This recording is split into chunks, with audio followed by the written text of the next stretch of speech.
Yeah, cruising in the ocean with my fellas, waving at the shore, we got all them people jealous. They see that we shining from way over yonder. Gotta thank my father, my sponsor, for putting me on board and also giving me the capability to live life with no fear, create buzz with no beer. God is the reason why I live like this. Now everybody hating me, now I feel like Chris. Working out, eating right, now I look like this. Phone filled with different numbers, now my ex all pissed. Now I'm playing, she don't care cause she move like this. Man, I ain't hating cause she bad, man, we all ruthless. Man, I got money in my pocket, diamonds on my pinky and that brain. She doesn't know where she's going. And that's intriguing, that's compelling, and very complex and beautifully well done. And it's given her a newer purpose, a newer approach to her booking. And here's my thing about Bayley, right? Good wrestler, good entertainer. The crowd gets behind her. They do love Bayley. Don't get it twisted. The crowd do love Bayley, right? Don't let that internet troll stuff fool you. With that said, when Bayley turned babyface, it worked because of the damage control storyline, and her and Io Sky put on a really good match for WrestleMania 40. Excuse me.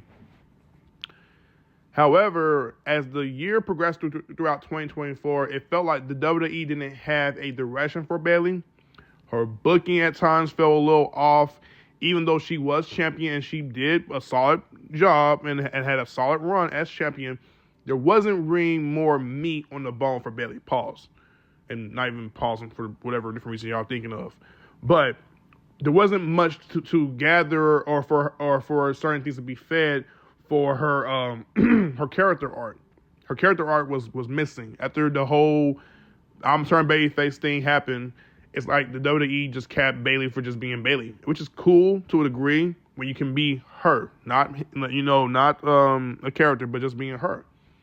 However, I don't feel like to a degree she's really got towards her. She's her, don't get it twisted, but she hasn't got towards her yet to the point where crowds don't even care about you having to change your character.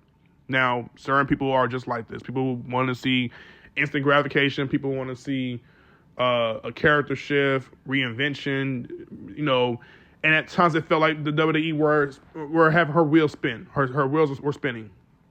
Now, we're getting rid of that. And I feel like that is why I'm intrigued with this. I'm sensing a heel turn is going to come. I'm not sure if it's going to be for a feud with Lyra Valkyria. And if it is, it's money. It's going to be money, and it's going to do good. Natalya and Becky had her match. The story of the match was Natalya essentially hurt her shoulder sometime in the match. So Becky had to be the aggressor while she had to survive and figure out a way to, essentially beat Becky. Could not beat Becky. Becky put her in this armor after the match was over with. And yes, Becky won. Becky attacked Maxine Dupree. I'm sorry. Because I'm doing all this talking. And because two people can't come together and be reasonable to have me on their show. Well, his show, not the other person's, because the other person has to join in as well. So anyways, a post-match beatdown happens between Becky, Maxine Dupree, and Natalya. Nikki Bella comes out to the stage, gets a little bit of a pop. I don't know if it's loud, but, you get my point. Attacks Becky to further the rivalry. She's coming after the IC title, and for a feud for Becky, I think it's going to be good. I will say this, I don't see Nikki Bella win that belt from Becky. I do think the feud will be solid. 2 weeks ago, their promo was pretty good. You know what I'm saying? I really enjoyed the promo, and we can get more of that, the better the feud will be, in my opinion. So, yeah. Can't wait to see the payoff for Bayley. Natalya and Becky have definitely had better matches, including one at SummerSlam 2019, which was way better than this match, but it doesn't matter. The story got its point across. Becky is the man. She is big time Bex. She is the one who is the greatest of all time. So cool. All right. Backstage, another near brawl featuring Sheamus and Rusev with Alan Pierce almost losing his voice to announce that they will have a match at Clash in Paris in a good old-fashioned Donnybrook, which is basically like a steel cage. Sorry, a street fight match. String rules, whatever. And it's a Celtic warfare, warfest. I don't know what you want me to say. It's going to be that match. And I ain't mad at that. Cool. Let's go. One of the best things that came around this Raw, too, was Naomi addressing the WWE Universe. Alrighty. So, Naomi comes down before we get into the big news, which was awesome. It was a celebration for life. Naomi comes into the ring. Alan Pierce tells her she has a floor. Naomi can barely even come out with saying any words because she's already getting emotional. Nothing wrong with that. She's a woman. And then before you know it, she tells them to go ahead and roll the clip. Now, this clip, kind of like was already surfacing. I wish WWE would have not showed it yet, and they would have not showed it prior to her coming out. They should have waited for that clip. But it is what it is. They showed the clip, and it is revealed that Jimmy Uso and Naomi are pregnant. She's pregnant, not him, but she's pregnant. They have a child, you know what I'm saying? They're going to have a child on the way, which is awesome. Great news. And it's a bonus edition for Stephanie McMahon's What's Your Story podcast. By the way, check it out. It's a great listen. And instead of taking the more predictable route of, I'm not being this character now, I'm not being this bad guy, I'm just going to tell you, Alan Pierce, I love you, thank you, give me a hug, thank you for giving me this time to read, share forth, you know, my happiness about me being a mother. No. We get something that's even better. That was outstanding. Naomi healed it up. She could have immediately went straight for a babyface. No. She didn't really give him the go. She told that boy to kick rocks out the ring. Alan Pierce did what she told him. And Naomi just cut a promo talking about the bloodline, having her fun, doing her usual bad guy laugh. She talked about her and Jimmy Uso was doing a little bit of some Netflix and chill. You know, if you know what I'm saying, that was hilarious.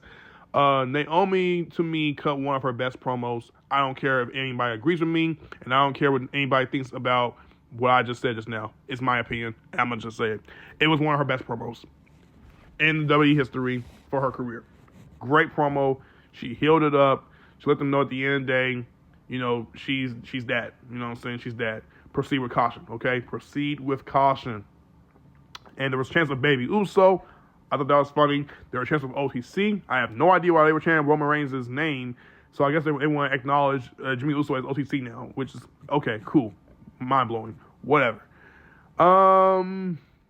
Naomi did go as far as to warn the locker room, letting them know that, yes, while she is vacating the belt and laying it out there in the ring, which is what she did, she will come back stronger, harder, and more dangerous than ever. So be ready. Be ready, again, to proceed with caution. A+. A+. It's really good. And like I said, here is the main event. Jey Uso versus Braun Breaker Extreme Rules match. Good match. I knew there was going to be shenanigans. I didn't put it past me. I knew it was going to come. They already kind of like teased it. CM Punk was doing promos with LA Knight and Jey Uso backstage where both of them said they didn't need Punk's help. Regardless, LA Knight came out. Punk came out. There was a brawl.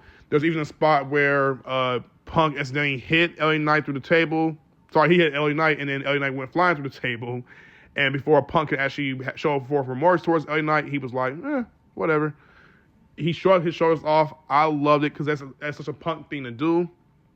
And Punk has no filter, which is why, yeah, he's my guy. He's my guy. I will admit that. Alrighty. So like I said, Punk gets beat down. LA Knight is beat down. Jey Uso's getting beaten down. Then we hear familiar music. Oh, Roman Reigns, the OTC, has come back. Roman Reigns, anytime he comes back, gets a big pop, massive pop. Braun Breaker is about ready to go ahead and spear. Roman Reigns comes out of nowhere, spears him, puts him down on the ground, let me know how he feels. Roman Reigns beats down Bronson Reed then next. And then after that, puts Braun Breaker back into the ring. Jey Uso hits the Uso splash on top of the table. And breaks Bronson Breaker, Bronson, whatever you want to call him. Braun Breaker. Braun. 1, 2, 3, got the victory. It's setting up the fatal four-way. And also, too, they announced that Roman Reigns will indeed face Bronson Reed, the guy who called himself the Tribal Thief. I love it. The Shulafala, or whatever. At Clash in Paris, they'll have a match. I called it. I love it. And yeah, it's going to be good. The trash talk that they did outside of the match too was really cool. Nice. Like I said, not the best Raw, but a really good one. A really good one that built up the stories quite well. And I can't wait to see what they go for, next. So who knows what the WWE got cooking up, whether it's for their main feuds or side feuds. So we'll see. Thank you guys again. I love you guys so much for all the "we support Josiah" chants, comments. We want Josiah. We need Josiah. Josiah is more interesting, whatever the case may be. However you guys feel about me, thank you. I appreciate it. I appreciate the love. I just want to tell, I just want to give thanks to somebody else right quick before I get into the festivities, right? Of ending this whole recap. Thank you, BZ, for letting me come onto your channel and recording videos to make you relevant again. Thank you, Larry, for letting me bring you up to speed on how to remain relevant on this channel. Thank you guys again for, all the trash talk, all the misdirect shots, what I'm saying? It's all good. It's all good. Every shot you guys are going to take, I'm going to let you guys know right now. No matter how many times you reload a clip, no matter how many times you got them bullets, and no matter how many times you have a lot of ammo within your system into those guns, whatever guns that you got, AK-47s, SMGs, carbine rifles, assault rifles. I don't care what the kind of gun it is. I play Grand Theft Auto too much. I'm sorry. I don't care what kind of gun it is, right? I'm going to just let it be known to you guys right quick. No matter how many times you shoot at your boy. No matter how many times you shoot at your boy. You best not miss. You don't understand me? You better come for the king. You best not miss. That's just what it is. You feel me? Like, thank you guys. You know what I'm saying? Thank you, BZ, again, for nobody having to hear you get so loud and be obnoxious when people don't hear your opinions and don't agree with you. Thank you, Larry, for being so boring from last week that people called you out for it and said we need Josiah, and even came at you for your takes, because your hot takes at times is a bit delusional. And you need work, my brother. And again, I encourage you. Look at the comments. Look what they say about you. You know what I'm saying? Don't get so butthurt to where you can't acknowledge them. You can acknowledge the bloodline for no reason. I mean, for every reason you can think of. That's cool. Stay doing that. But I want you to do me a favor and acknowledge the comment section. You too, BZ. You too. Y'all stay acknowledging them, because at the end of the day, they're the reasons why we do this WWE talk in the first place. So yeah, I thank you guys for supporting me, for wanting me, for needing me. We support you guys. We want you guys, contrary to popular belief, to them suckers. We need you guys to help us keep this thing going. All right? Like, comment, subscribe, share amongst your friends, amongst your family, amongst your friends, amongst your family. People who like you, people who don't like you.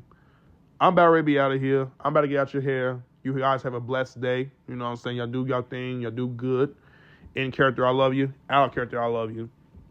And, yeah, I break the fourth wall because I'm that dude. I'm that guy. BZ can't. Larry can't. Because they're suckers. And they're idiots. And,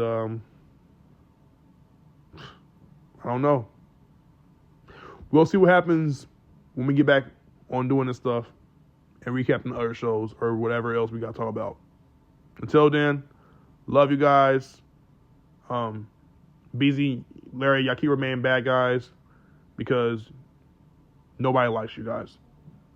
They like me, though. They like me. I'm going to just say that. They like me. Yeah, I'm good. No more talking. Bye-bye. Goodbye. I feel that you ought to go. Treating me like I'm the man. I feel like you ought to go. The things that you do with your hands, I feel like you ought to go. The way that you twerk when you dance, I feel that you ought to. I feel that you ought to go. Treating me like I'm the man. I feel like you ought to go. The things that you do with your hands, feel like you ought to go. The way that you twerk when you dance, I feel that you ought to go. Baby, you show it. That's for real. To me. And I can't keep it low-key. See, everything you do to me is crazy.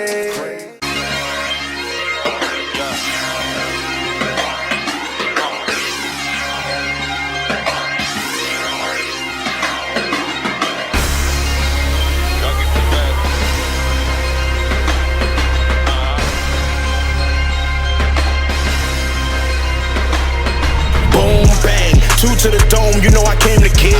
And all the DJs and beat makers know the drill. Your boy back, they all run like sawmill. This beat was just sent to me, this was a fresh kill. But you ain't know when I load up, I act wild. Like